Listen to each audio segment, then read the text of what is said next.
R 子さんへ。フリークライミングに情熱を燃やしていたあなたがアルパインクライミングも始めようとしていることを聞いて大変嬉しく、微力ながら応援したいとも思っています。しかしアルパインクライミングを目指しての体力強化のためなのか、あちらこちらの稜線を単独で駆け回っているとも聞いており、これに関しては大変に心配しています。世の中男女平等と言われ始めて久しいですが、下界ばかりでなく大自然の中でさえも未だに異性から危害を加えられる危険性は残念ながら女性の方が高いと思います。実際に単独行の女性に対してあれこれとしつこく声をかけて親しくなろうと試みている様子や、小休止を終えて女性が立つと追いかけるように出発する男性とか、何か危うさを感じる場面に遭遇することも珍しくありませんよね。それらの女性がもし自分の身近な人物だったらと考えると、毎回ゾッとするほど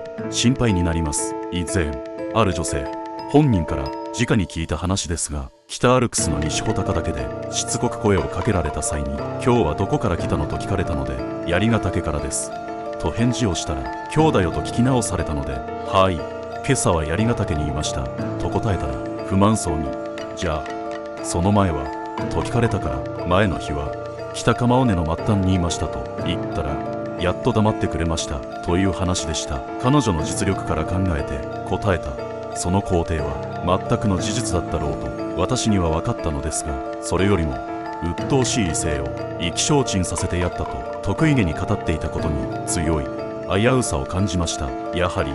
女性単独行は怖いです。どんなに強気の彼女でも人気の少ない場所で危ない複数の異性に遭遇したらと想像するだけで恐ろしいです。健脚だったら逃げ足も速いとしても、万一どこかにけつまずいて足に怪我でもしたらもう万事休すです。単独行は最も自由で最も身軽ですが、しかし全ての面で最も危険です。特に非常にも女性の場合は山の危険の上に異性に関わる危険までが上乗せになるのですから、悲しく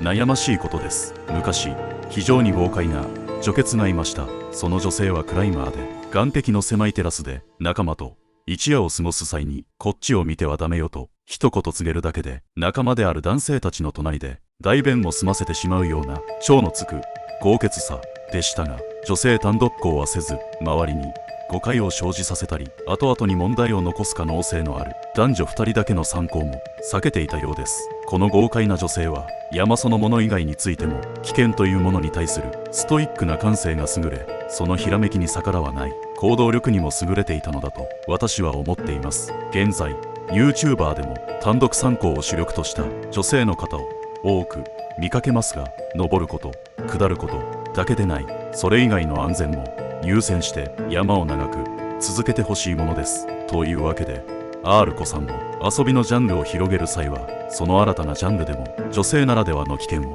ストイックな感性で避けて乗り切っていってください。ここまで読んだり聞いたりしていただきありがとうございました。この場に転記しているものは世の中にいろいろな考え方がある中での私一個人の経験と考えでしかありません。こんな考えもあるのかとだけ知ってもらえたらそれで十分です。毎回確実に家に戻ってきて長く山を楽しみましょう。